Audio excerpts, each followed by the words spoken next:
Okay. All right. Good evening, everyone. I'm so happy to have you here. My name is Rebecca Vieira. I'm the coordinator of the Inter-American Teacher Education Network. Just through the end of the day, though. Today is actually my last day with the OAS. We've been at this now for 3 years, focusing on STEM teacher education, where STEM stands for science, technology, engineering, and mathematics.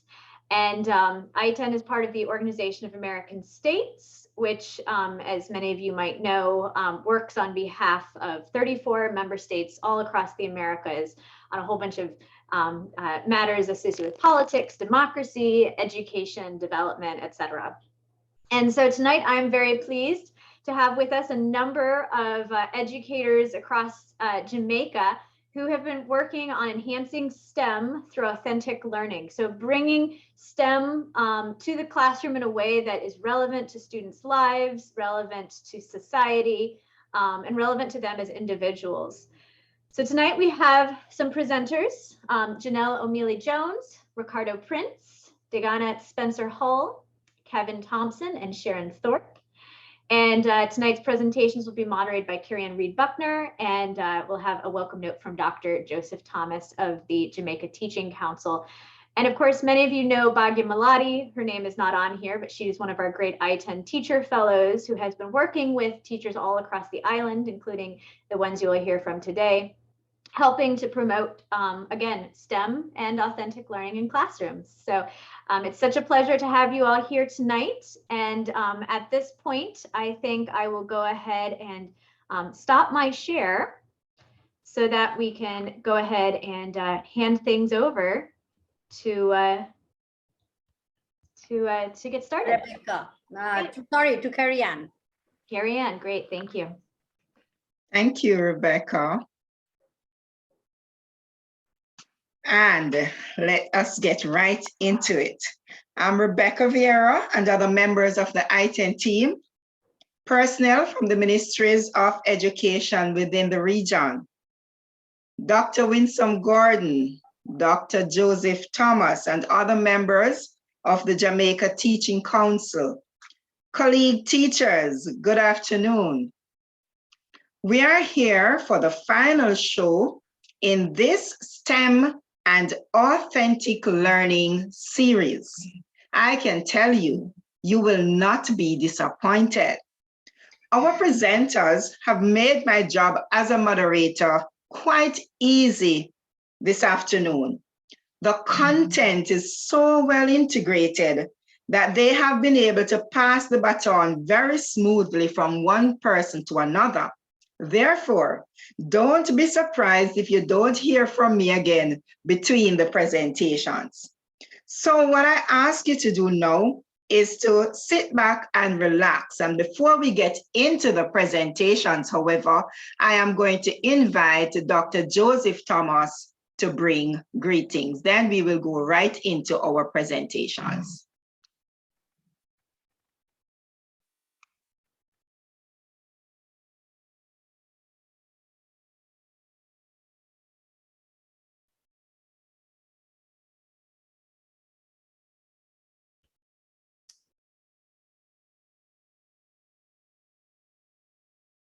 Okay, Dr. Thomas. Dr. Thomas, can you hear us? Bhagya, do you want to stop sharing and let me share the recording? Okay. Let me try to share. Yeah. Okay, let me try. Share computer sound.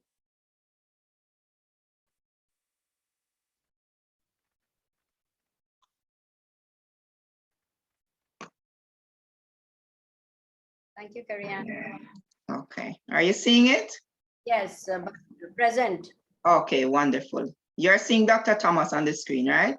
Show a slideshow. Can you go to slideshow? Yes, hold on. Yeah.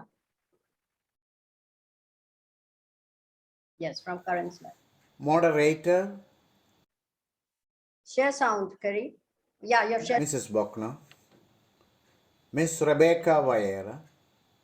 Trainer and the master teacher, Mrs. Bhagya Maladi. Teachers, presenters, invited guests, educators, ladies and gentlemen, good afternoon. Greetings from Jamaica. Welcome to another webinar organized by Master Teacher, Mrs. Bhagya Maladi from Jamaica.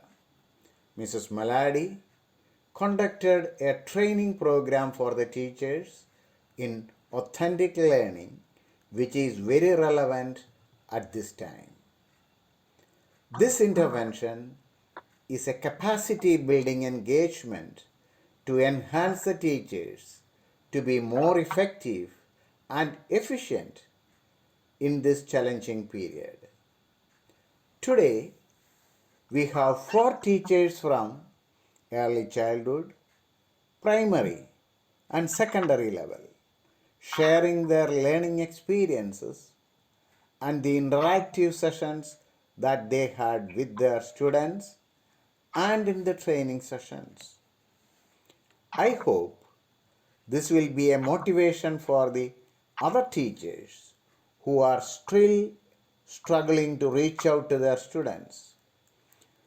We find the significance of authentic learning, and that is very critical at this time as it is demanded by the pandemic because our students are staying away from the classrooms and the teachers need to create a meaningful learning environment for their students. It is not necessary that our in-service teachers who had completed their teacher training program a couple of years ago can easily plan and implement a class emphasizing authentic learning. So it is important to develop these type of empowerment opportunities for our teachers. I want to congratulate Mrs. Maladi for choosing authentic learning as her teacher leadership project. It was a unique professional development opportunity for the teachers. Thank you to the teachers who involved in this training. I hope that they will share their experience among their colleagues that will have a positive impact on their teaching.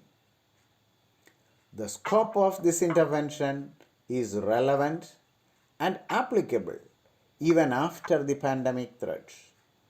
The acquired skill can be integrated in the teaching learning process regardless of the modality of the teaching.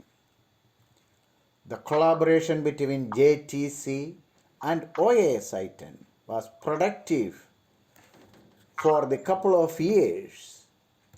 I would like to say thank you to OAS I-10, especially to Miss Rebecca Vieira for her continued support extended for the professional development of teachers in Jamaica for the past years. Thanks again to all educators participating this webinar. Okay. Thank you so much, Dr. Thomas. And now, colleagues, let us jump into our presentations.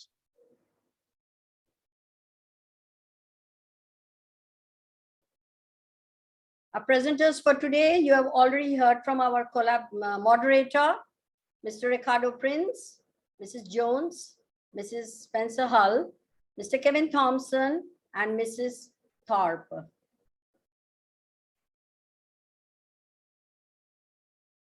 Good evening, everyone, and welcome to our presentation on what we have dubbed authentic learning, impacting real lives, yielding real results while having real fun. We are connecting the classroom to the world using STREAM. In this project, we are trying to chart a course that mirrors the complexity of these uncertain times in order to help our students better navigate the real world. We're doing this by focusing on skills that are used in all subject areas and reflect facets of their lives. We came together as teachers from different subject areas at the secondary level to integrate mathematical concepts in information technology, Caribbean studies, social studies, and English language. At this time, allow me to introduce our hardworking team.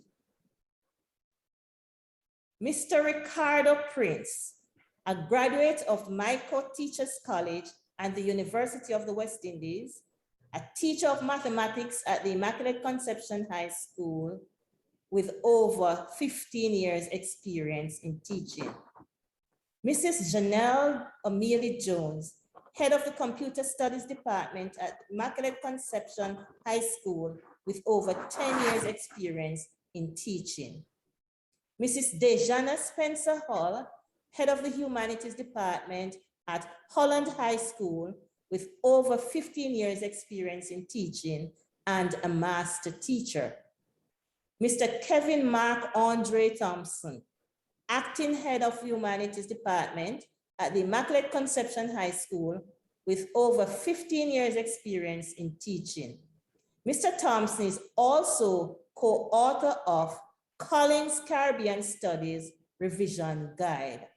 And I am Sharon Thorpe, head of English at the Immaculate Conception High School.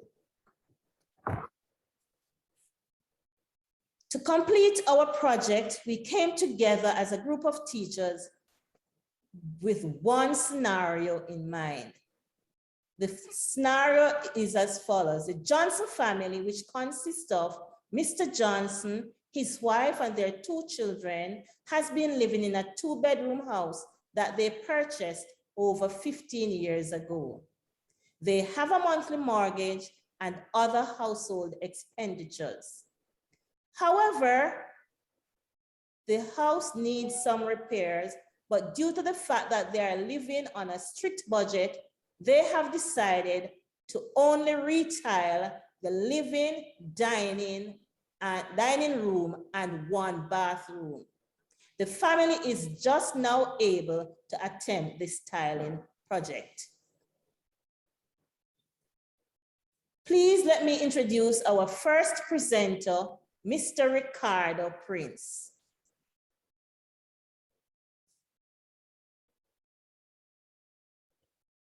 Good evening. Good evening, colleagues. I'm here to speak on authentic learning. A part of the mission of authentic learning is to help students develop a lifelong love and appreciation for learning. Authentic instruction should be at the heart of what we do in our classes.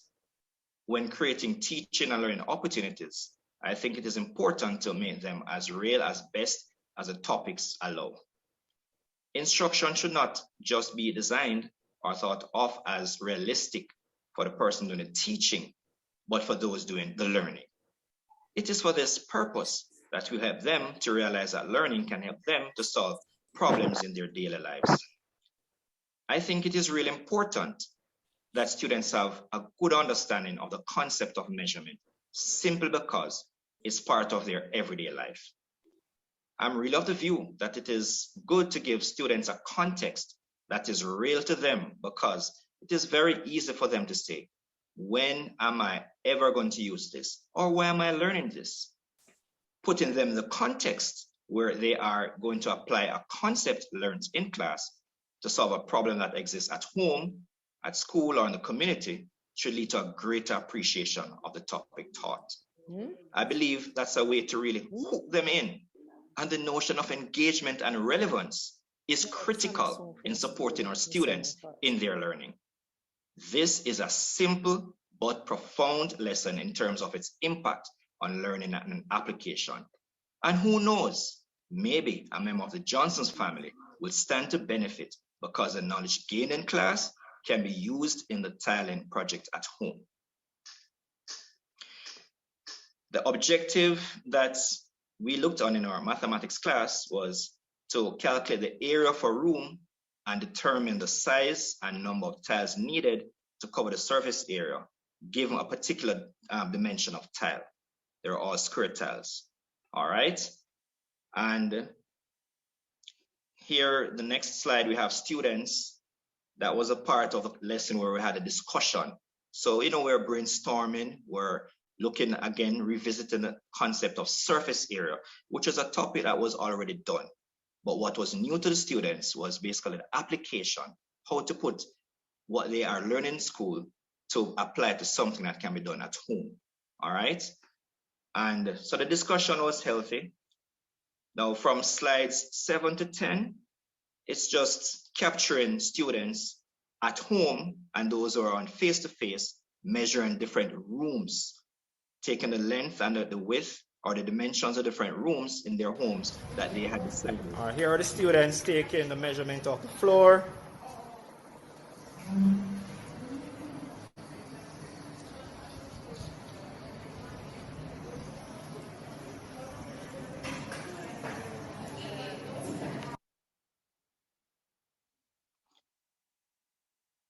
So again, just different rooms in the home that they decided that they wanted to be retiled. They were taking the dimensions of it and writing down these dimensions, which was good experience and practice.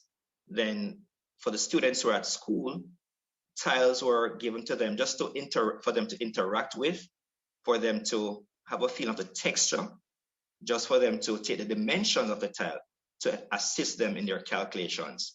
And we used different sizes, so that will lead to more calculation opportunities, or opportunities for them to see that, okay, the bigger the tile, we'll need less of those, and the smaller the tiles, naturally we need more to cover the surface area. All right, so that's just the students there taking that part into consideration to help in the calculation. After all of that was done, the students gathered information to calculate the surface area of the room. They also got the dimensions of the tile. So what they worked on next was to see how many tiles, do the appropriate calculations to see how many tiles would be needed to cover. So the slide that is there now is showing that students basically came up with a dimension of the surface area, of her room being 264,078 centimeters squared. And she worked out how many of the 33 by 33 dimension tiles were needed and how many of the 45 by 45 tiles were needed. From her calculations, she got approximately 243 of the tiles. That's it, 33 by 33 to cover the surface area. And the 45 by 45, 131 tiles were required. And I did check the calculations and they were on point. All right. And then other students also did their calculations. So the dimension of the room, well, this is still a part of the calculation for the 131. And then another student now, her room that she measured, the surface area of it was 37,088 centimeters squared. And again, she did her calculations, which I checked. And for the 33 by 33 dimension tiles, she needed 35 tiles. So clearly that would have been a smaller room when compared to the child who, from the previous slide, had a bigger area. So maybe that was a living room. I really didn't ask her. Maybe I probably should have done that. And the smaller tile, the bigger tile, sorry, she required 19 of those tiles. So I'm guessing it was a much smaller room when compared to the other students. All right. And we still have other students. So this was the final one that I decided to include in the presentation here. And the reason for that is this student, she took her dimensions in a different unit than was mentioned in class. She took her measurements in inches. So I was really glad that she was able to use conversion factor, because the tiles that we use, as I said before, were in metric measurements, 33 by 33, 30 centimeters, 33 centimeters by 33 centimeters. And for the other tile, the bigger tile, 45 centimeters by 45 centimeters. But this child now took it upon herself. She used a different measurement. So what she did was she measured her room. The dimension she got was 165 inches by 52 inches. And the surface area was 8,580 square inches. Then she converted each tile. So for the 33 by 33, using a conversion factor of 1 centimeter is equal to 0.394 inches, she converted a 33 by 33 to get that each tile was 13.002 inches. And then she calculated the area of one of those tiles and got 169 square inches. But right there, we see that for this student, she needed approximately 51 tiles. It was 51 points, some numbers there, but we just asked them to, when you go to the shop, you're not going to get 50 3/4 of a tile. So the children already know that they have to roll it to the nearest whole number. So there was another concept that came out in the lesson. So we don't expect that you're going to go to the shop and get a part of a piece of a tile, a fraction of a tile.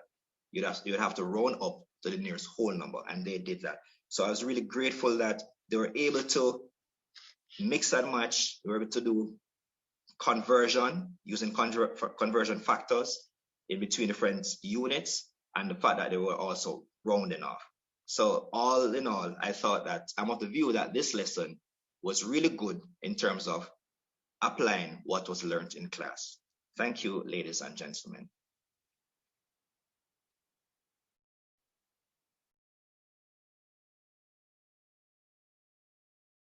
Ladies and gentlemen, good evening. As we continue the authentic journey, I am here to share with you just how information technology was used to teach the concept of measurements. Information technology plays a vital role in today's society.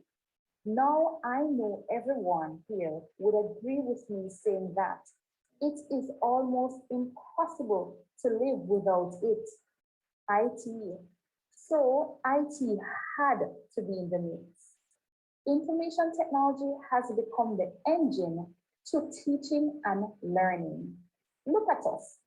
Who knew about Zoom before COVID-19? Who would have thought that this platform would have been our meeting rooms, or boardrooms, or classrooms? Information technology is the nucleus around which all the other subjects revolve. Now, my information technology students were given the task to use functions and formulae in Microsoft Excel to create a sample pro forma invoice to include the cost needed for the tiling project for the Johnson's family, of course. Now, the area was already calculated in math, so now it's my students' responsibility to go out and find out the cost of the material and create an invoice for the family. Before we go into that, students were engaged on Slido. They were asked to type responses on what, in their opinion, are functions, or what are the purpose of functions in Microsoft Excel. Now, Slido is a very good tool because it allows for students to type their responses. And I know many teachers would agree with me to say that students do not like to open their microphone to speak on the online environment. Now, some of the responses were: functions are calculations in Excel, functions are used to do math calculation, functions are predefined and are used to carry out mathematical calculations. Let us work with this one. Functions are predefined in Microsoft Excel, and they are indeed used to carry out mathematical calculations. Students were then asked on Slido to state some of the functions they are familiar with, or to use the internet to explore some of the functions. And these were some of the functions: if, product, sum. Now, if we look carefully, the sum function was the largest among all, because this was the most popular function among the students of the class. One student typed sort. Now, I asked that student, why sort? But during the discussion, we basically discussed that sorting is a feature of Microsoft Excel, but it is not a function used within Microsoft Excel. Now, students were sent to Now go into the hardware store to find out the cost needed for the material. One student said to me, Mrs. COVID-19, how can we go out in the hardware store to find out the cost? And another one suggested that we go on a virtual tour. The first stop was at Active Home Center. Students explored the website and they looked at the tiles, the type of tiles, and also the material needed for the project. They also went to look at the prices of grout and thin set. Now, another student suggested that we stop by Home and Things just to compare the prices. As you know, we want the best value for money. We also stopped by H&L Rapid True Value to do further comparison. Now, during this discussion, students were encouraged to make their jottings in their notebooks or to use Google Sheets to capture this information. After this was done, students were placed in breakout rooms. Now, teachers, you know, if we were at physical school, we would have placed students into different circles or at different corners of the room. We can't do that because we're on the virtual environment. So the breakout room feature in Zoom allows for private conversation within the different groups. Students are now working to create their pro forma invoice. Now, these are some samples of the pro forma invoice that the students created. Invoice number 1, very creative. Students used different shadings and they bordered around the worksheet to add to the overall presentation of the invoice. They even added a logo, right? A company's logo. And I thought this was very good. Invoice number 2, they also added a logo and added shadings as well. And this is invoice number 3. Now I'm going to show you a video that demonstrates the function used to create the pro forma invoice.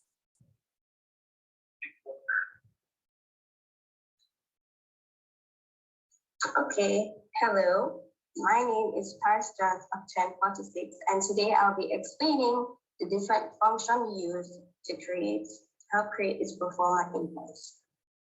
So, firstly, to calculate the total amount of the different prices for the different things used, you will first need to use the product function. To find the product, we'll be using the unit price, which is 2,798, and we're going to multiply that by the quantity, which is 1. So first, we type in our function, then our cell address,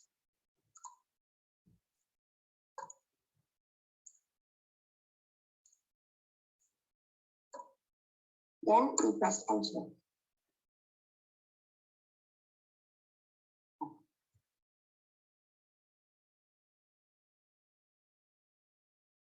My bad, let me just correct this.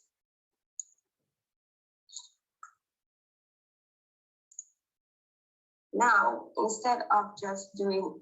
Now, as you can see, the student made a mistake, but she corrected herself. And that's good. That's a part of the learning process. They will make mistakes, and once they are able to correct themselves, I'm fine with that. All of that all over again. We're going to use autofill. So we drag this all the way down, and there it goes. Automatically calculated. Now, for the total for all of this, we are going to use the sum function.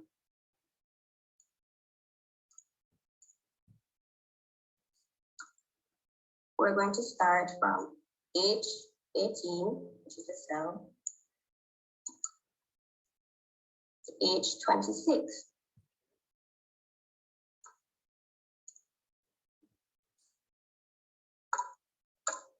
and that is the sum of all of our amounts. Okay, now the other function used was the if function to calculate whether or not the family had gone over budget. As you can see from the total amount, it was over budget. Now, if you noticed at the top, this student used the if function to decide whether or not the amount, the invoice amount went over the budget of 170,000. Now I went back to the class and I said to students, we need something in Excel to help the mathematics students with their calculation. Instead of them doing that long working out, no, working out is important, but this will aid them in calculating the amount of tiles needed for the room. Now, this student came up, well, two of them came up with this brilliant idea to do a tile calculator in Microsoft Excel. Let's see how this works. My name is Angelia Hyde. My name is Ariana Bowen. Here we have a tile calculator that will help you calculate the amount of tiles you need to tile a room after you plug in the values. If the surface area of a room is 37,088 centimeters square, and they can't put the centimeters square because it will affect the calculations in Excel. The length of a tile is 33 and the width of a tile is 33. The dimension would be 1089. The function is predefined, and so therefore once you put in the values, it will automatically calculate and give you your answer. Now to find the amount of tiles needed to tile a room, you would have to divide the surface area. You divide the area of the room by the dimension of each tile, and then you click enter, and it tells you that you would need 34 tiles to tile a room that is 37,088 centimeters squared. I honestly think that this would have been very good to help the math students to calculate the amount of tiles needed for the room based on the surface area of the room and the dimension of tiles. Now, this final performer invoice is from a student who was unable to unmute her microphone, but I believe in an inclusive classroom, and so I allowed her to demonstrate the functions that were used in the manipulation of the pro forma invoice. Now, she used the sum function, as you can identify, which was previously done. And she's also going to demonstrate how she formatted the cell to show currency, to show that, yes, these values are actually money. And also how she widened her cells so that the values will be able to fit properly. Now, why is this authentic learning? Students were managers of their own learning. They went out and explored real concepts, and they yielded real results. I hope you enjoyed this presentation. Thank you so much for listening.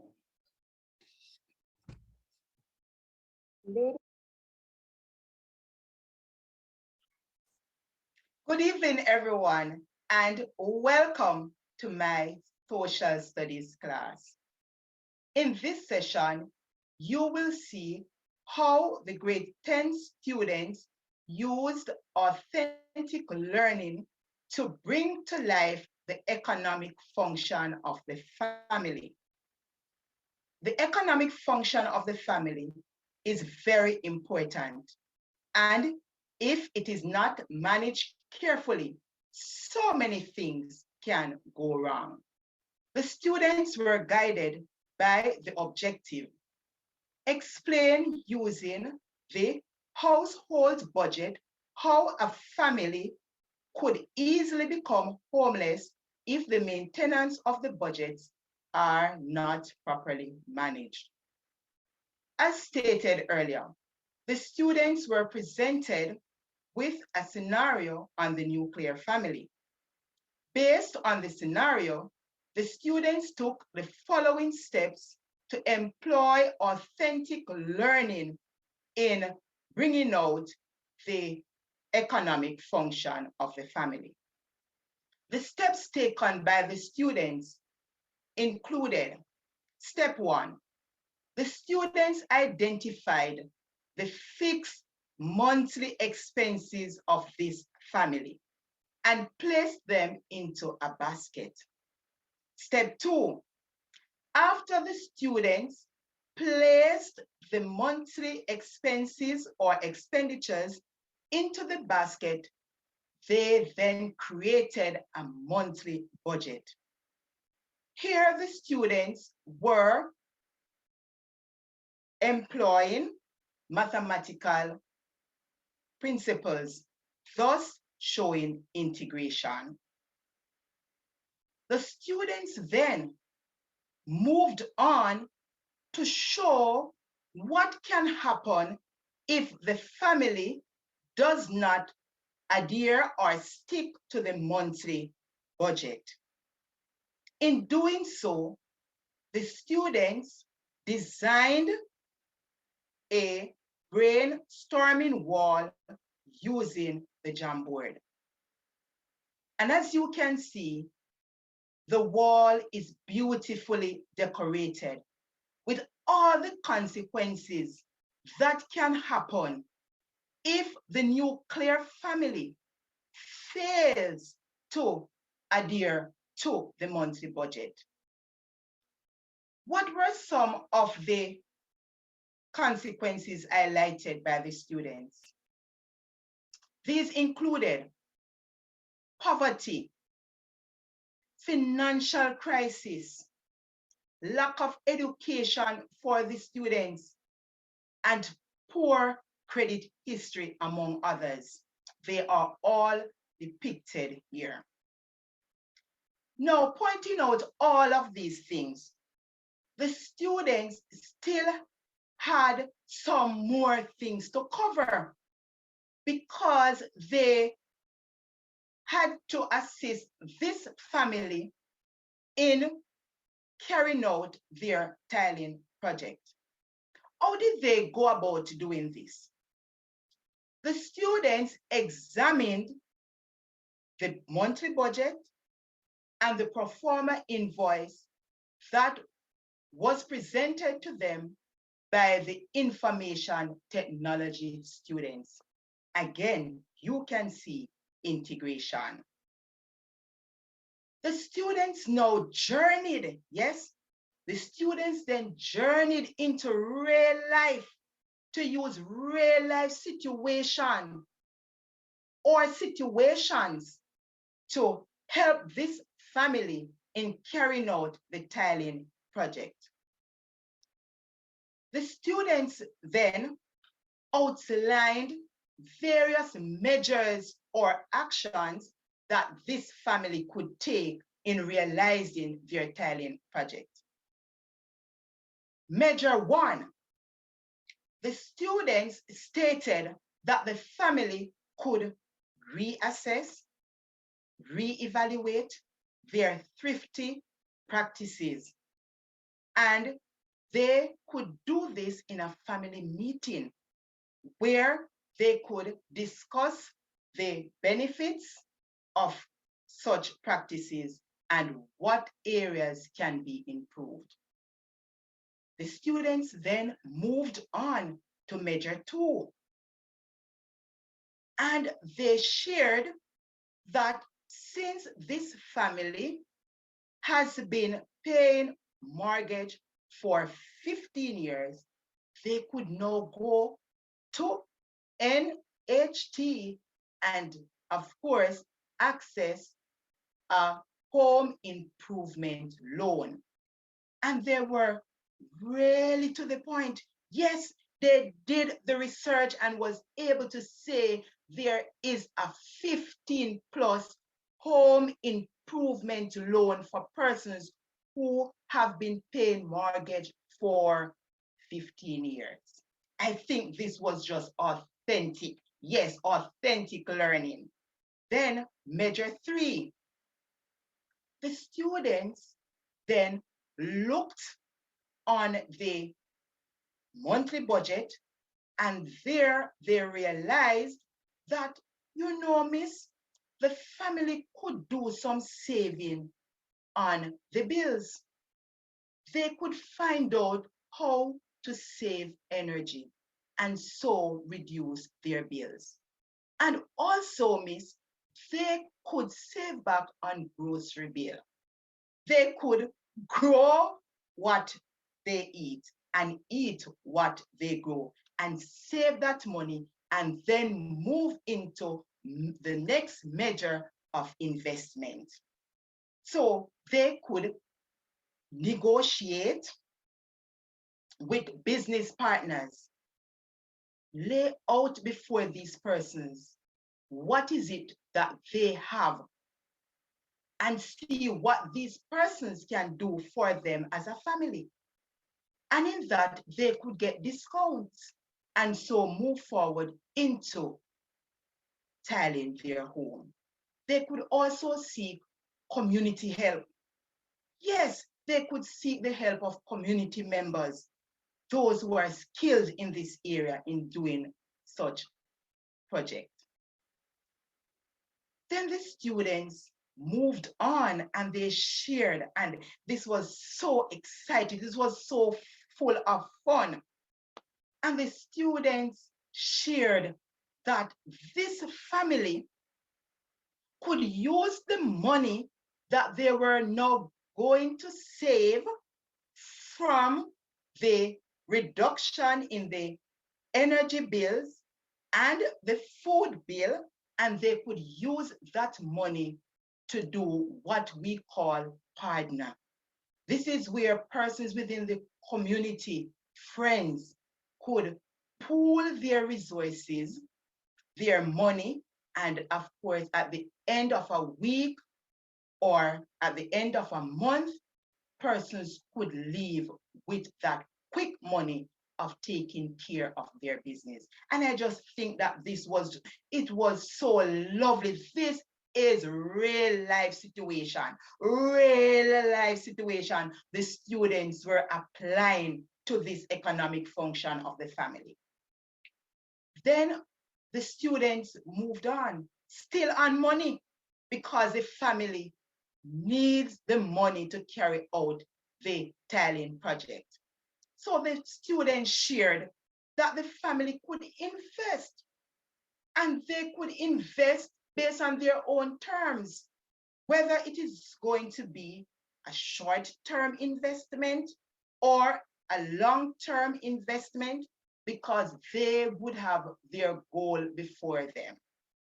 And so the students shared that this family could choose the type of investment that they want. And so they could fix their money in what we call a fixed deposit. And then the interest from that could be used to tile the home. Isn't that excellent? I know you can see real stuff coming out. And then the students shared, Miss, this family could do DIY. I said, DIY? What is that? And the students said, D, do, I, it, Y, you. Do it yourself. So the students said, Miss, this family could utilize the videos, the do-it-yourself videos, learn the steps of how they can go about tiling their home, and then make it a family project. And so instead of paying the money to do this, they would do it themselves. This, to me, was authentic learning. And this, to me, is authentic learning. The students did not need a book. The information was all around them. The information is all around them. And so they used those real life situations to bring this topic to life. Let us keep it authentic. Authentic learning is important. And the students, they sum it all up in this lovely voice recording.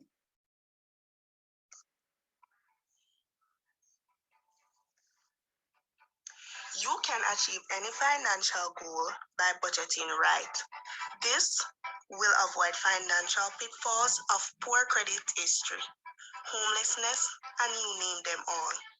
To tile your home is not a problem. Follow these steps and you are good to go. Use DIY videos and do it yourself. Negotiate with business partners. Get your home improvement loan 15 plus. Save on energy. And if you must cut your food bill, and grow what you eat and eat what you grow.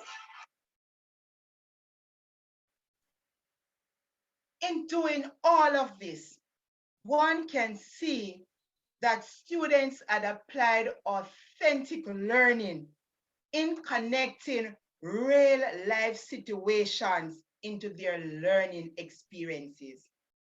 Thank you very much. And let us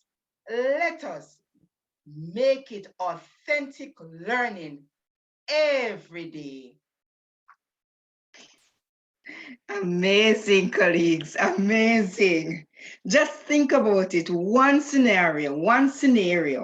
We have gotten mathematics, we have gotten information technology, we have gotten social studies, and we still have 2 more subjects to go just from one scenario. Now, colleagues, I can see the chat and I can see that you are agreeing with me that this has truly been exceptional so far.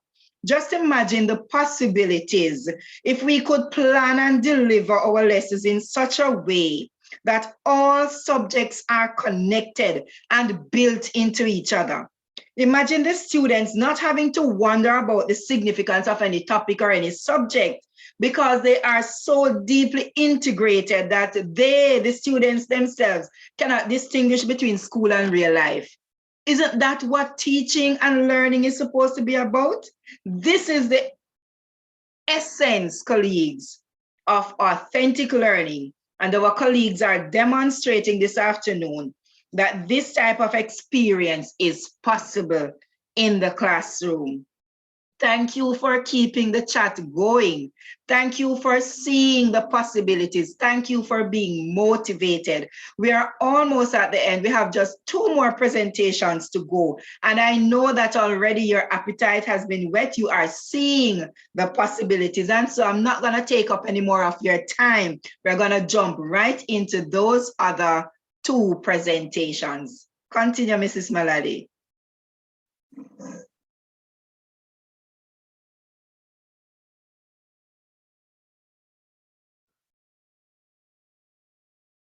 Hi, I will be continuing our presentation by looking at the legacy that possibly left the Johnson family in the situation of not having to easily afford their home improvement project.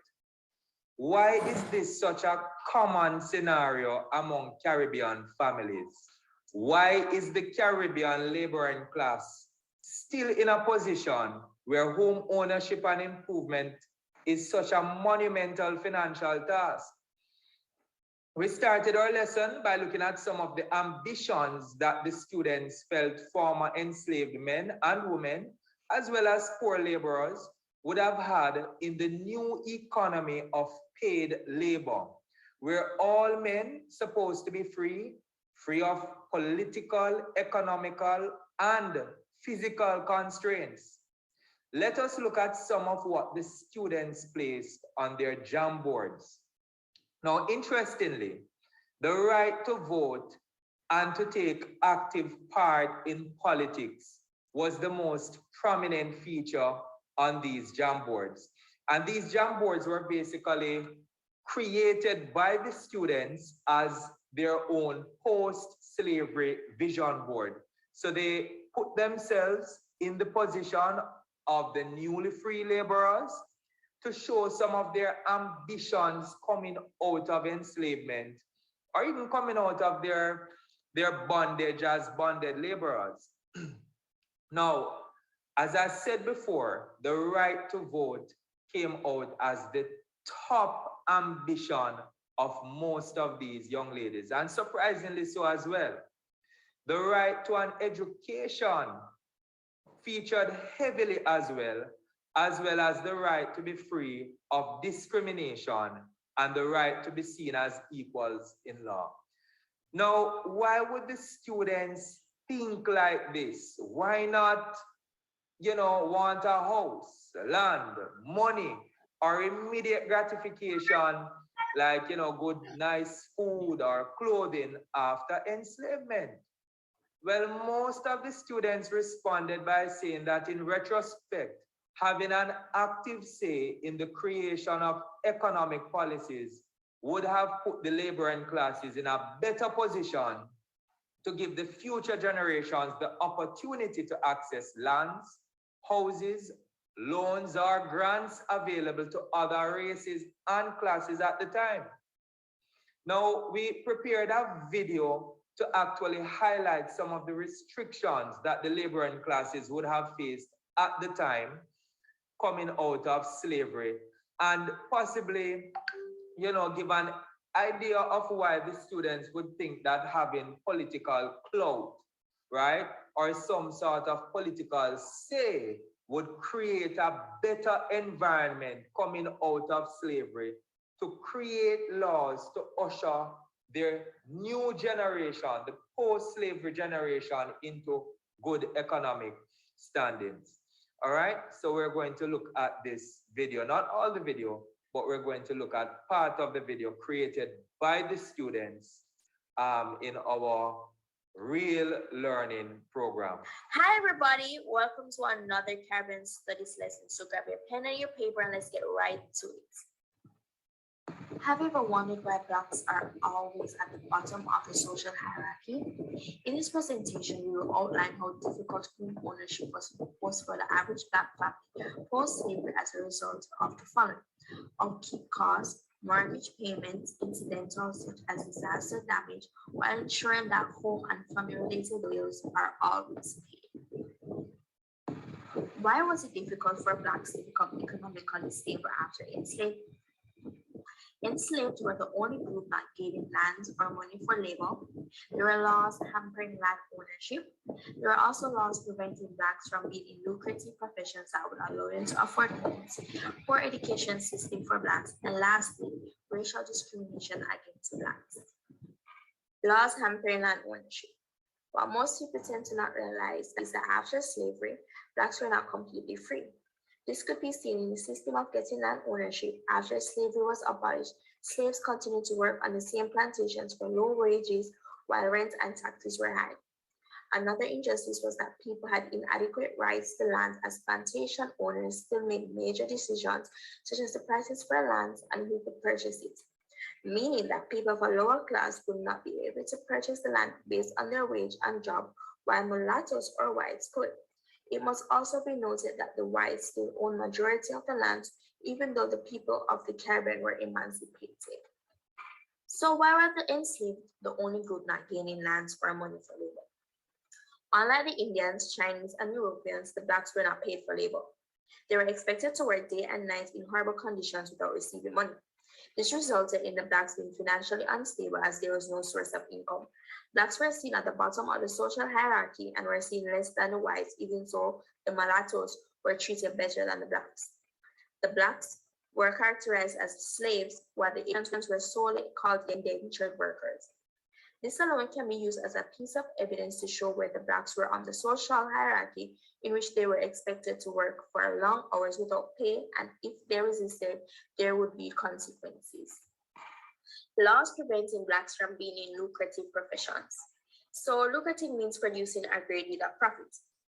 After enslavement, the Blacks received low wages and endured high tax rates. Blacks had to provide several hours of free labor and only a few hours for themselves. This advantaged the Blacks as they weren't able to make a profit, which would in return allow them to become more economically stable. In this section, we will be discussing poor education system for Blacks. So the colonial system of education bred a lack of self-confidence among Blacks in their own ability to manage their own affairs. Once slavery was abolished, colonists saw education as an important way to integrate ex-slaves into the colonial economic system. Despite the privilege of attending, racial discrimination and low income prevented many from attending school. Laws upheld schools for non-Black schools to be conducted separately and books should not be interchanged between them. Blacks were also disadvantaged as teachers refused to teach Black children and Blacks had no education to teach themselves. Proper education after enslavement was only given to the privileged whites, upper middle class whites, and colored. Blacks, on the other hand, were given basic skills in education. The basic skills that were taught to Blacks was not the only factor that contributed to the economic stability of Blacks. It was also the fact that the children did not attend school regularly, and when they got a chance to, it was only for a few years as their parents could not afford school fees and other school necessities. Racial discrimination against Blacks. The whites were predominantly known for the racial discrimination against the Blacks. This traces as far as slavery time, where the Blacks were taken as slaves from West Africa and were expected to work on the plantation and in. Okay, so this video is about 7 minutes, and the students went on to basically describe even some of the laws that prevented them, the Blacks, after slavery had ended, from accessing lands. Right, accessing lands on which they would build their homes and, operate their businesses.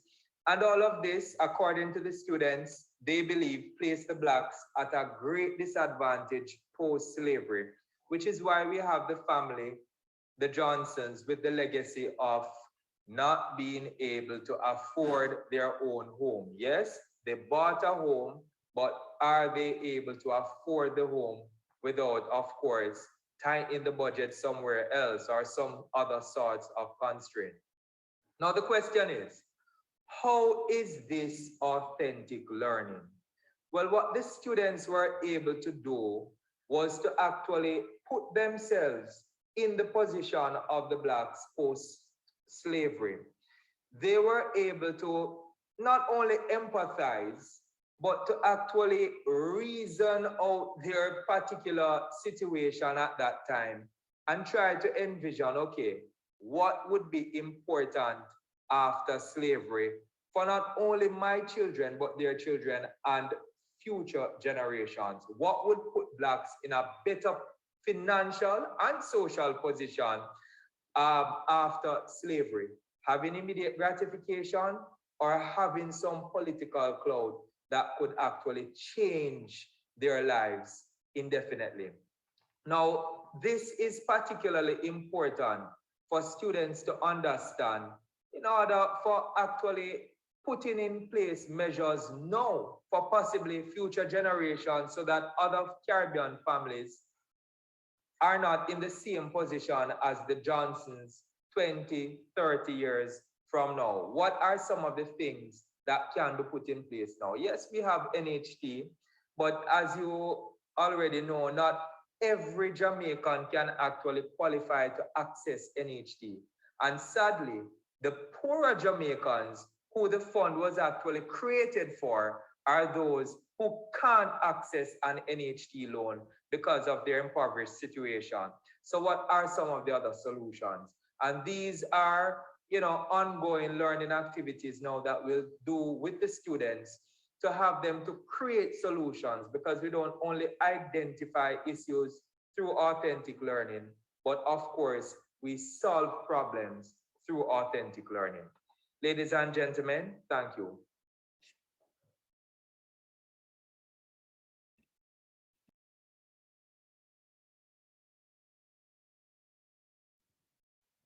Good evening again, everyone, and welcome to the English Perspective.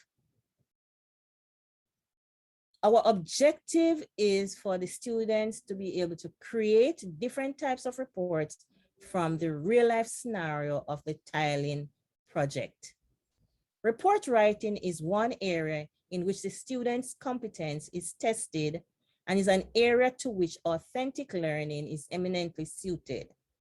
This area requires the student to be able to create the different types of reports, and in this instance, we are using this family's tiling project.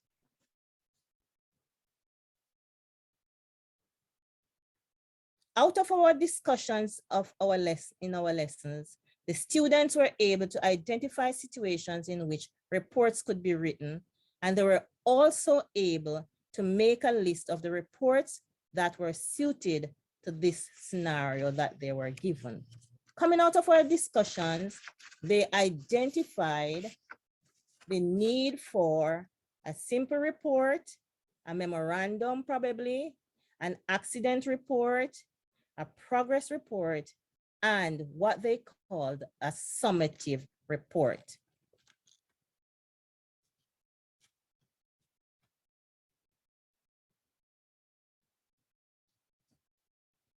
With the class discussion out of the way, it was now time for the students to experience the pleasure of discovery. In order to get our authentic learning underway, we engaged in a virtual trip to the hardware store where the students interacted with the website of Active Home Center. During their visit to the hardware store, they familiarized themselves with the different aspects involved in tiling, the different tools that were needed, the different people who would be used to do the tiling. And so they were ready to engage in their reports and their discussion for their report. The teacher also brought along authentic tiling equipment like tiles and levels and tape measure and all of that. So the students could literally feel them. The tools were used by the student and they discovered a lot about tiles, and they realized that tiles were more than just the pretty things on which they walked. They discovered that tiles had a rough underbelly, and they eventually worked out why it would be needed. And they were also realizing that tiles were very fragile and could cause accidents. And cutting them, they realized, could be very dangerous. Hence, the accident report was born.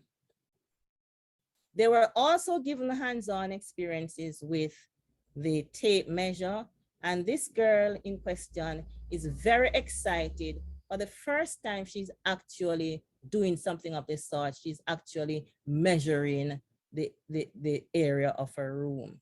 She's very excited, and it is providing for her the authentic touch that is needed. This slide shows this shift from teaching to students learning in a real life situation. This young lady in question is using her phone to check with the website to find out the price, the name, and other things about this tile. She is interacting authentically with this tile and germinating ideas for her report.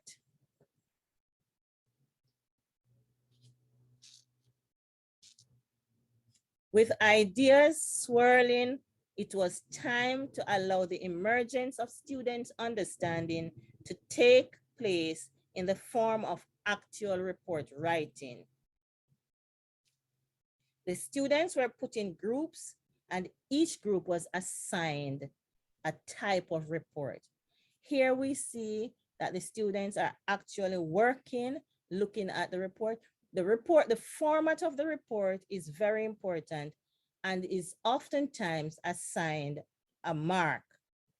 And in order to achieve that successfully, the students are now identifying the different formats for the different types of reports. Here we're looking at the memo, and we also have the formal report that they are looking at, and they are working with it. So they have the experience by now. They know what they're doing. They know the scenario. They have actually engaged with the equipment, the tiles, etc.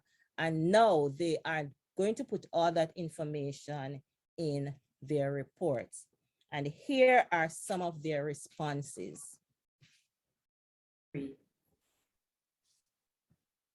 Good afternoon. My name is Amanda Allen, and I will be reading the accident report of the tiling project done by my group members and I, that is to be done for the Nolans. This is our report. As you can see, this is a formal report, and as such, it has our receiver's address, and I will start at the greeting. Dear Mr. and Mrs. Nolan, on the 25th of October at around 12 noon, one of the tilers, John Johnson, was injured while tiling the floor of the bathroom at your residence. When he was cutting one of the ceramic tiles to put in the corner of the bathroom, his hand had slipped from the angle grinder, resulting in the laceration to his wrist. The sight of blood spraying had also caused him to faint, hitting the back of his head on the toilet.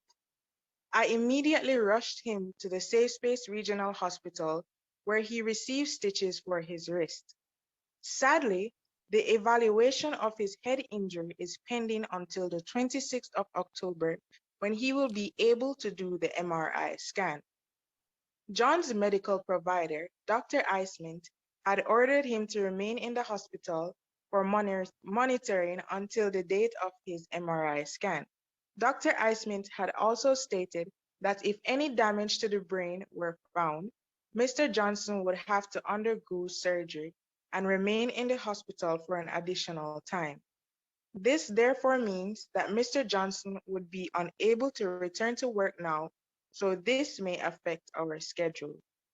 As it regards to the medical bill, the company and Mr. Johnson's family will cover the cost, so there is no need to add the cost to your budget. Thank you for your understanding. If any additional information is needed, please feel free to contact me at your convenience. Sincerely, Susan Yams, contractor. Thank you. Okay, there is the accident report, and the final report we're going to be looking at is the summative report. I'm particularly pleased about this. I'm not going to read the entire thing. I'll just read you one paragraph. The students wrote, additionally, we placed the cement boards on the mortar mixture to hold them. Then we used grout flow to apply the pressure to the cement board. More mortar was added on top, and the tiles were then applied over the mortar and covered the cement board. Lastly, to finish it off, the tiles were grouted and the excess grout removed, and a sponge was used to clean it to give the tiles a nice finishing touch. I'm particularly pleased that not only have the girls successfully completed a report based on authentic learning, that they have gained a new vocabulary. They have gained the jargon of the tiling project, and they are engaged to the end. They had real fun, and it yielded real results. Thank you very much, ladies and gentlemen.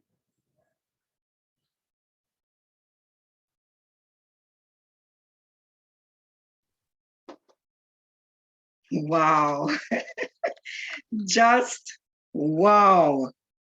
So we had mathematics, we had information technology, we had social studies, we had Caribbean studies, and we had English language. It is said, colleagues, that what feels like the end is often the beginning. This evening, I'm certain that our 5 presenters are quite happy that this is indeed the end and not the beginning, because let's face it, preparation is never easy. It takes hard work. Mr. Prince, Miss Jones, Mrs. Spencer Hall, Mr. Thompson, and Miss Thorpe, take a bow. I have been inspired. You did exceptionally well. Now, colleagues, despite those 5 teachers being happy, and we are happy too and inspired, I have to confess that this is a bittersweet moment. Since the onset of COVID-19, the name Mrs. Bagya Maladi has become a household one. I have attended numerous virtual training sessions in a bid to be an effective educator in this online space. And Mrs. Maladi was one of my very first teachers.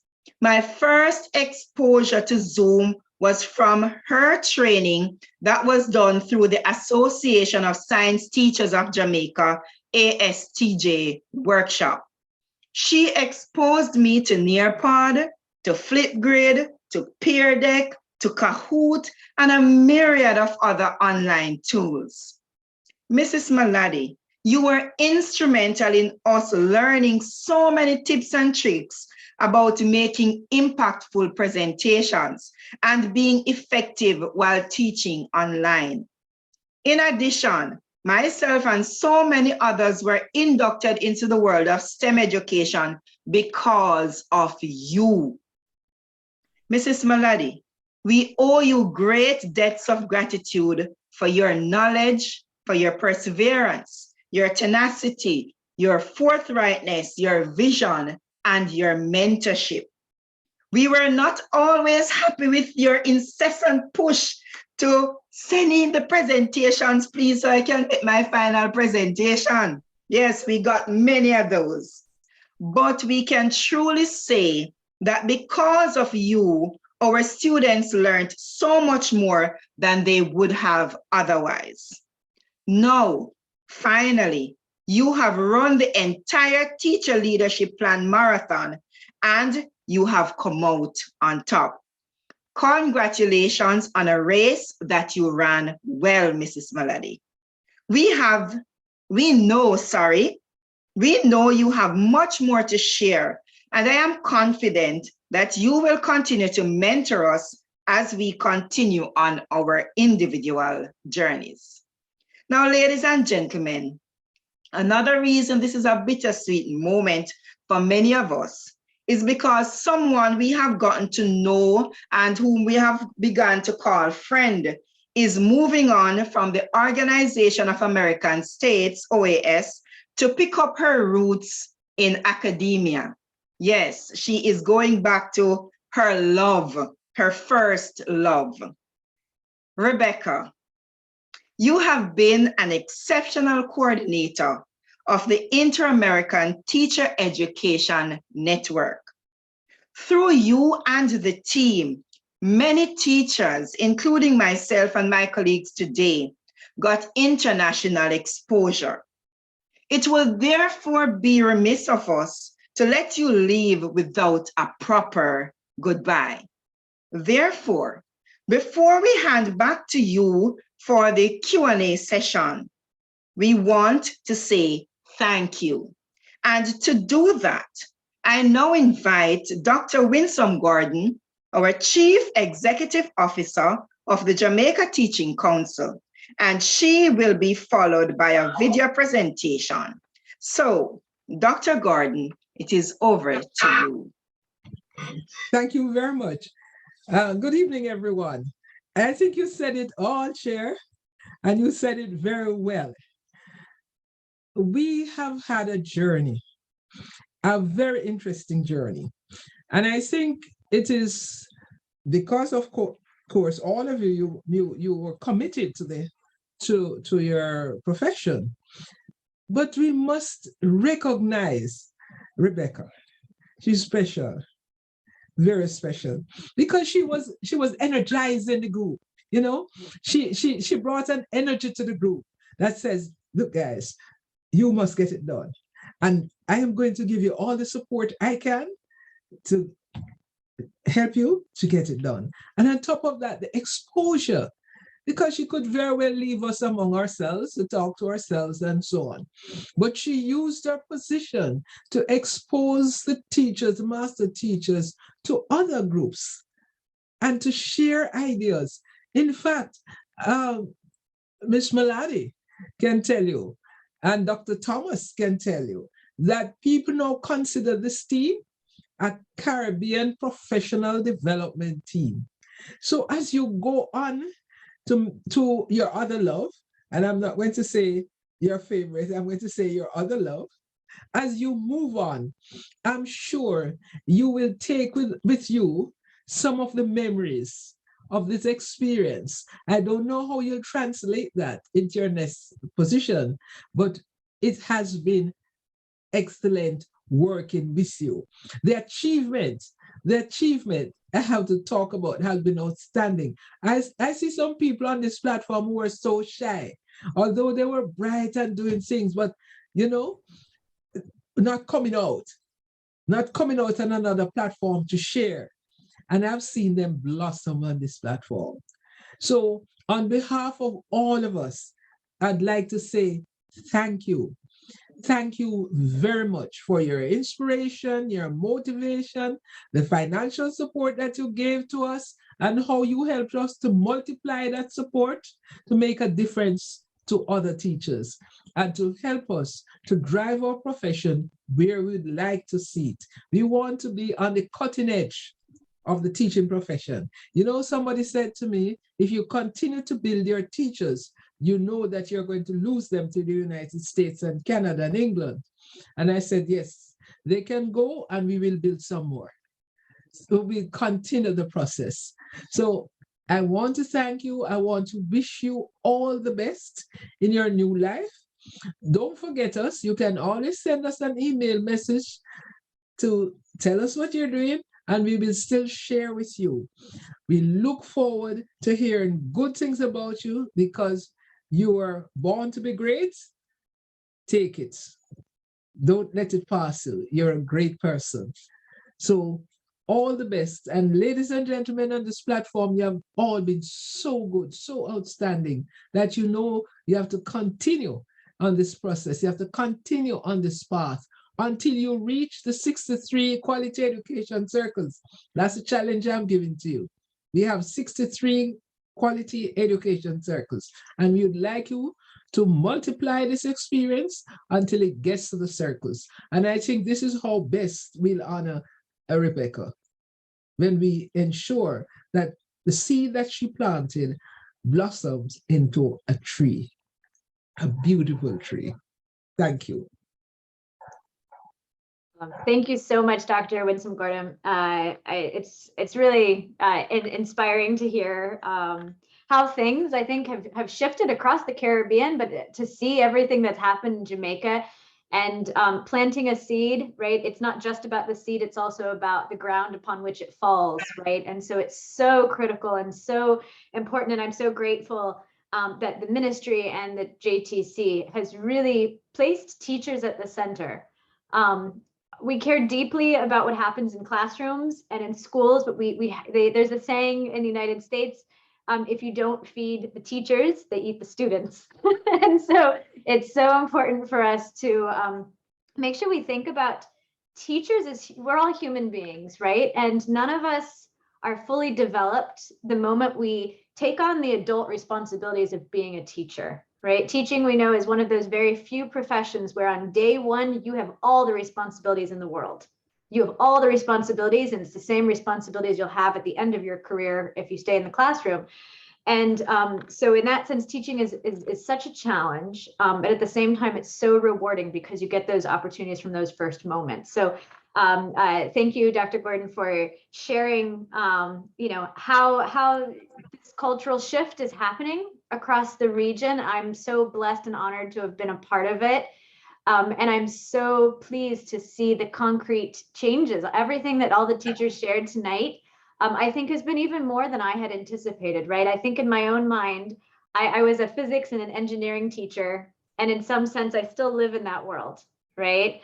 And so it's a beautiful thing to see that it's really being embraced widely by everyone, and that we're thinking about breaking down barriers, right, between all these disciplines that really don't need to be there.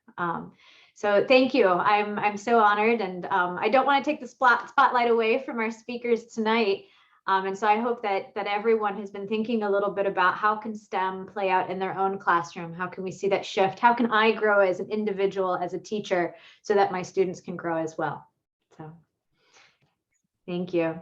Thank you. And just one other thing, Rebecca, Mrs. Malady, over to you. And then we will take the Q&A if we have any.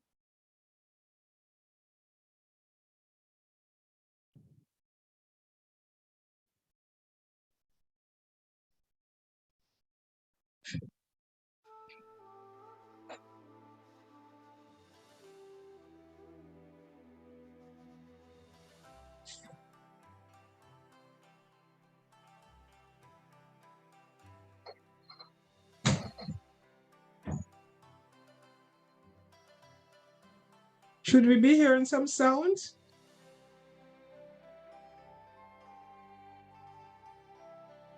Put up this so you go upstairs. I don't need it. Soft music at the background.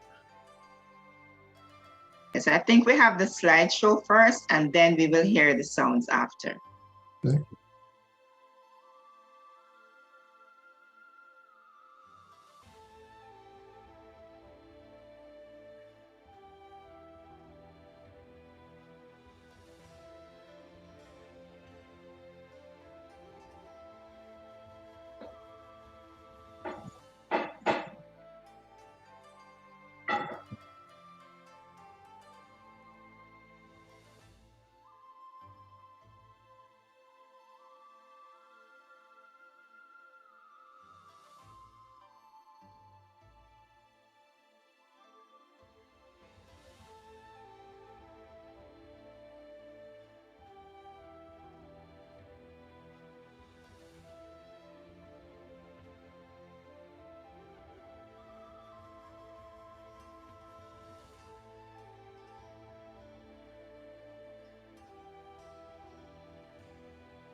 Hi there, I'm Marsha Allen Russell, an OAS I-10 project team member and a teacher leadership project coordinator.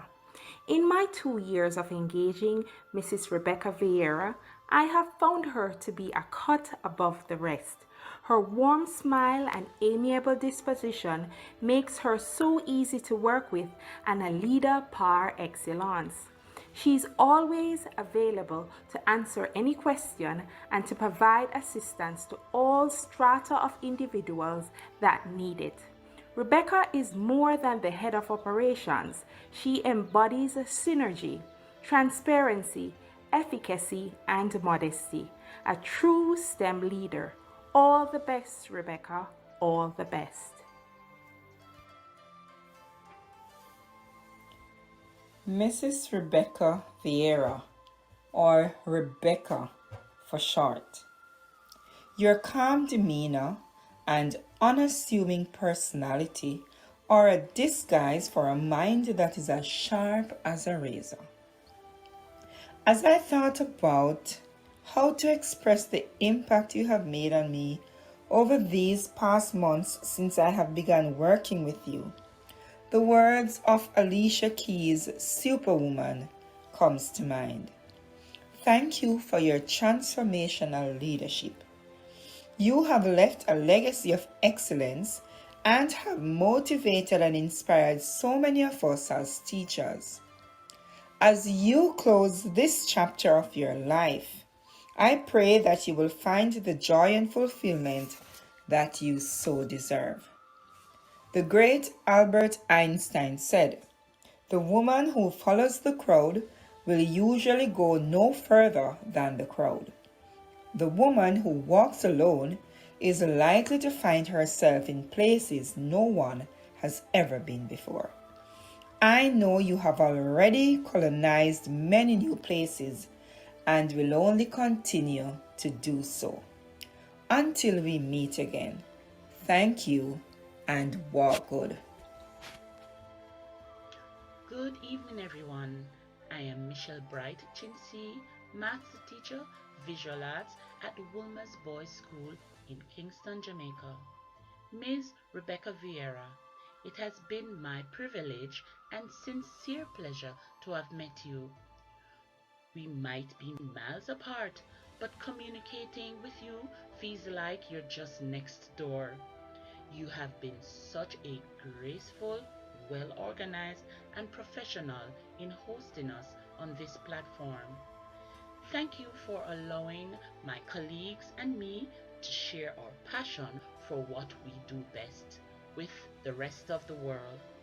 In your next venture, I wish for you all the best and Godspeed. Rebecca Vieira, thank you for your sterling contribution to our country, Jamaica, in your role as coordinator of OAS I-10 in Latin America and the Caribbean, interfacing with the Ministry of Education, Youth and Information, the Master Teachers through the Jamaica Teaching Council, and the Association of Science Teachers of Jamaica in particular. You not only demonstrated physics, your area of expertise, but stream at all levels, supporting teachers through resources, education, authentic activities, and mentorship. You opened virtual doors which transformed us from fledgling online educators into international presenters. In Gather Town, we became a family where there was no barrier of language, race, gender, nor ability in our quest to make educational opportunities equal for all our students. We wish you continued success in your journey of excellence. I am Amor Card Brown, a master teacher from Jamaica. Now, when you walk in the line of your work with excellence, diligence, and commitments, you have distinguished yourself as the consummate servant of the people. I say this to reflect my thoughts about a dear colleague, Rebecca, who I have met just a year ago through the Organization of American State Inter-American Teacher Education Network Initiative. Now, Rebecca gives me total confidence that help is always available. So when I'm not sure about something, I can always call on her, and she's always willing to, give assistance sometime, no matter the time. She said, no problem. And so I just want to say thank you, Rebecca, for everything that you have done for us. Thank you so much. All the best. Whatever the task was, Rebecca Vieira did it effortlessly. You are always creative when it comes to ideas and how to execute them. And because of that, many projects that we collaborated have been successful. And I hope many people have learned from it. On behalf of the Jamaican team, I wish you the best of luck at your new job, and I am sure you are going to be successful at your new assignments. I am confident that wherever you will be, we continue enjoy the wonderful professional relationship that have created with the Jamaican teaching fraternity. All the best, Miss Vieira. Best wishes from Joseph Thomas, Director, Master Teacher Unit, Jamaica Teaching Council at the Ministry of Education. Thank you. Hello everyone, I'm Charon Grant, Master Teacher specializing in primary education here in Region 4, St. James. It was John Quincy Adams who reminded us, if your actions inspire others to dream more, learn more, do more, and become more, you are a leader. And this is how I have seen Miss Rebecca Vieira. She has been and has given yeoman service to education and the development of teachers across the globe, and has proven that education can be the catalyst of change that the world needs.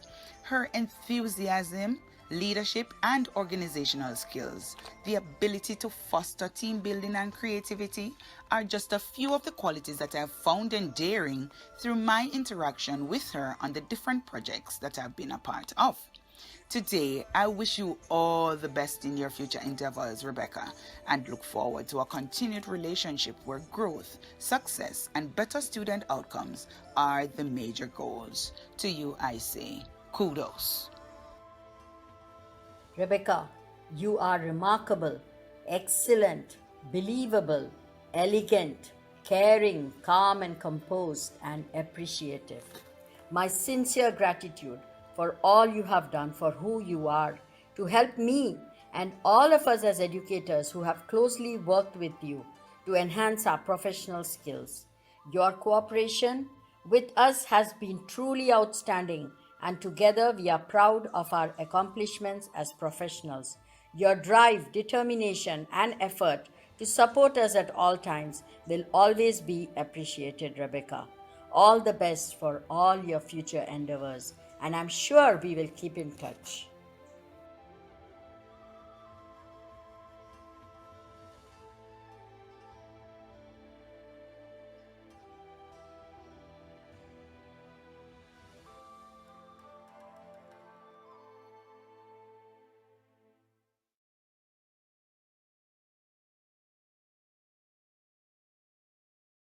Thank you so much. That's absolutely wonderfully touching, and the best way to end my final day. So thank you. It's really, really meaningful that you all took some time out of your schedules to think about me, and and help remind me too, everything you've accomplished, and everything that I've been able to be involved in the past 3 years. So thank you so much. I'm really, really very grateful.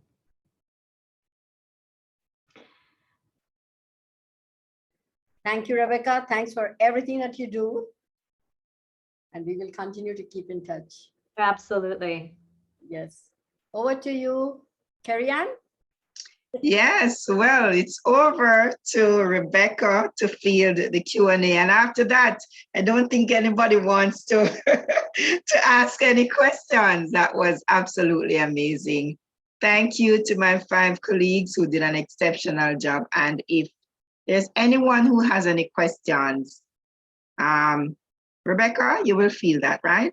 Yes, I can do that. Yes.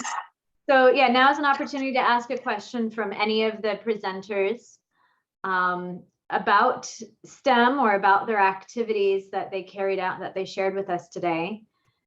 And while we're waiting, I'll go ahead and ask a question similar to what I think I asked last week when we had our first group of teachers, which is, and anybody of the presenters, I welcome you to answer this. I'm curious to know, now that you've incorporated STEM into your classroom in an intentional way, what about your teaching has most changed? So not just focusing on a single lesson or single activity like you might have shared with us tonight, but what about your instruction has changed? Okay. Hi, good evening, everybody. My name is Kevin. All right. I am now finding that I am becoming less of a teacher that instructs. So that aspect of my, I wouldn't even call it teaching, but exchange with my students, have changed a lot. I'm finding that I'm trusting them more to learn on their own. I'm finding that allowing them the opportunity to just explore the topics.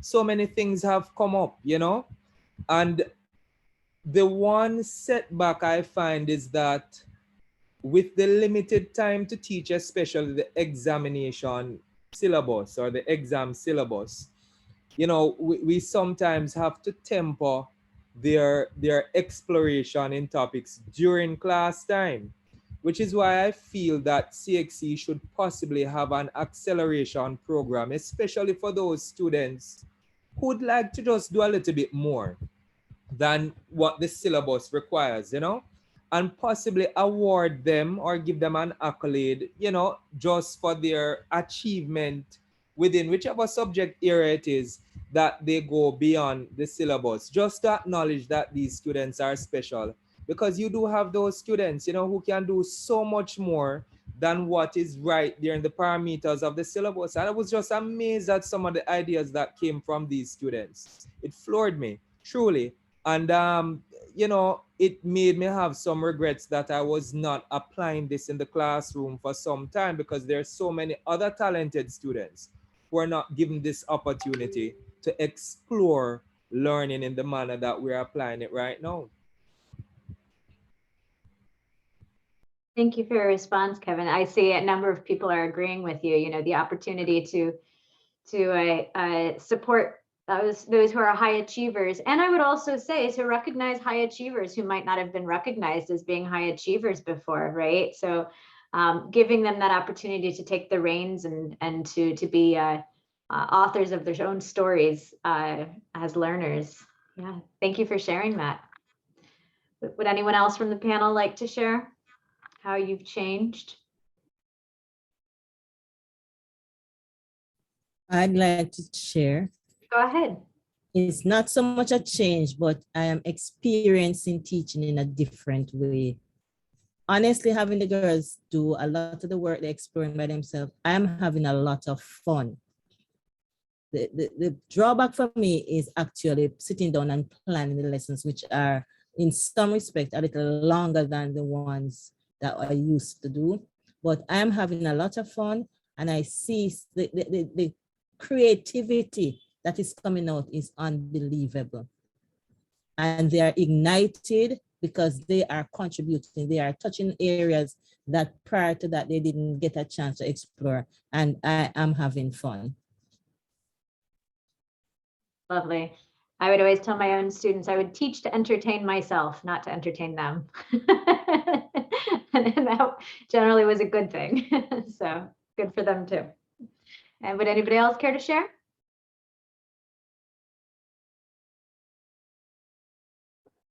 Okay. If not, then my second and final question, unless anybody else has questions, is what have you found most challenging about teaching STEM? I know, Sharon, you mentioned the lesson planning is difficult or is a challenge, right? Have you or anyone else found any other challenges to teaching STEM?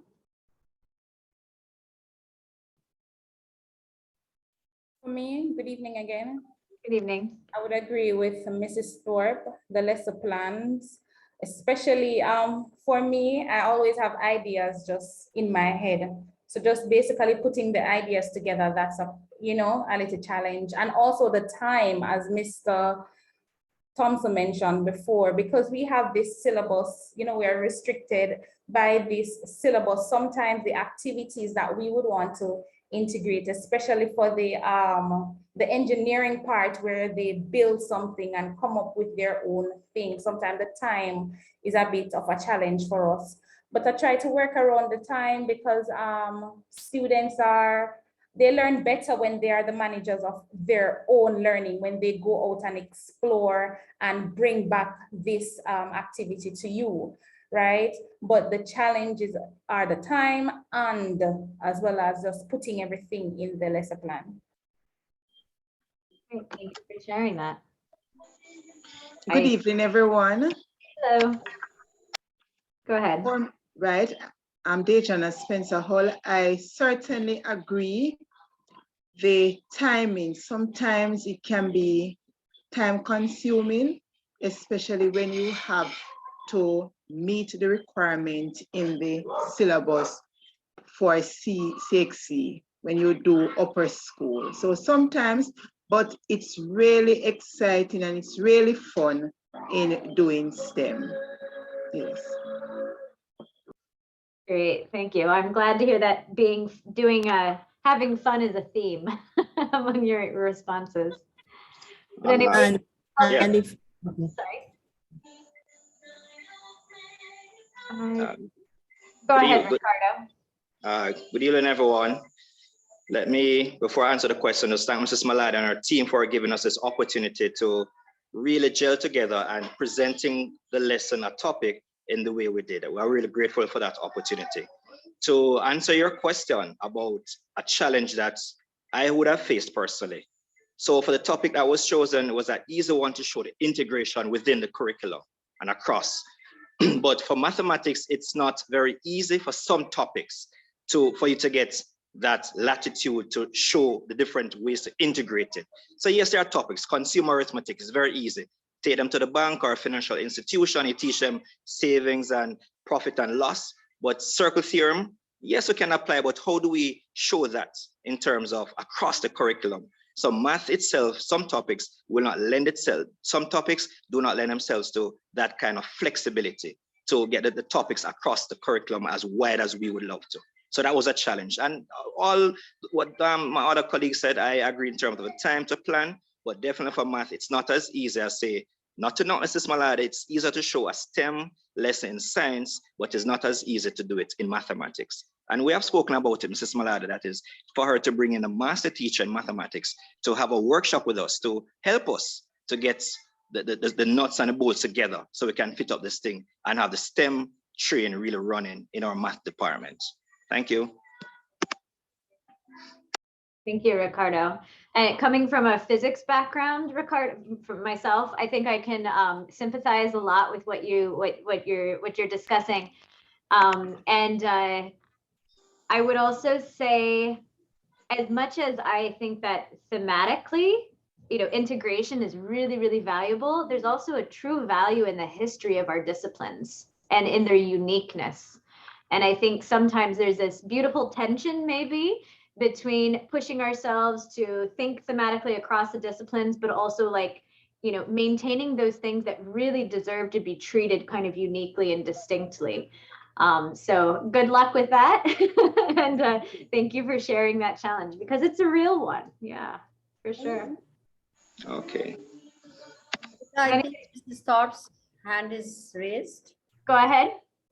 I would like to share that I don't know that it is a challenge. If it's a challenge, it's a good challenge. Is sometimes how to rein the children in and to stop them from going overboard. Because for my lesson, one student was saying, Miss, I'm going to draw the floor plan for this. I do TD and I want to do it. How do you tell that student, we can't include that here? And if you allow them to go off on it, what would it do for the lesson? So it's just to hem them in when they get started and the excitement starts building. Everybody wants to contribute. Everybody wants to do her bit. And that is exciting, but it takes a lot more time and energy.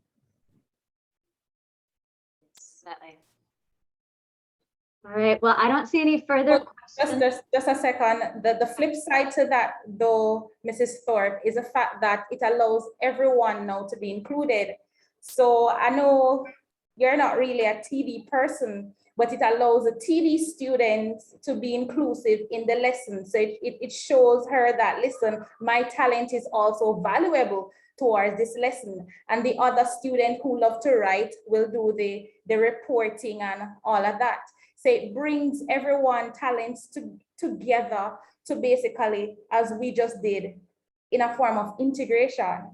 Understand? So it has its disadvantages, but it has a flip side as well. Because that's what I do in my classroom. Like for a STEM, if they want to build something, I will allow them to build it and grade it. So for example, if I'm teaching charts and they want to construct the chart on their own cartridge paper, if this person wants to do it in Microsoft Excel and design the chart that way, if that person wants to do a song on the chart, you know, I allow them to bring their own thing to the learning table.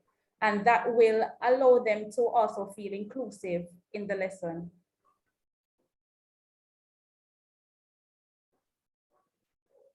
Great, thank you.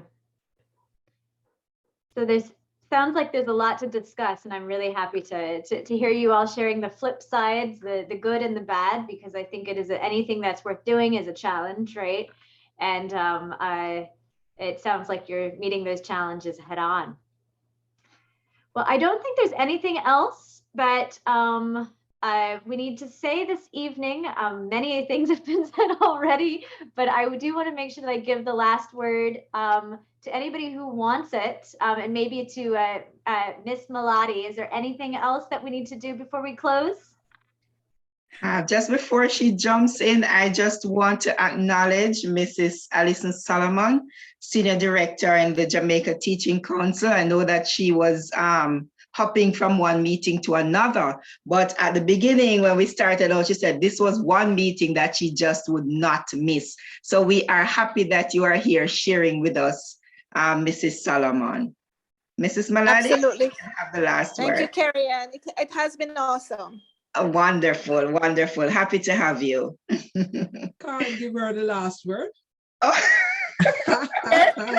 I must have the last word. Okay, Dr. Gordon, that is true. I hand over to you to have the last word. Yes, the last word on behalf of the Ministry of Education and the Jamaica Teaching Council. We wish you all the best on your ongoing journey. We appreciate all that you have done to enrich not only the Master Teachers Program, but the individual teachers, as you have heard. So congratulations on your new journey.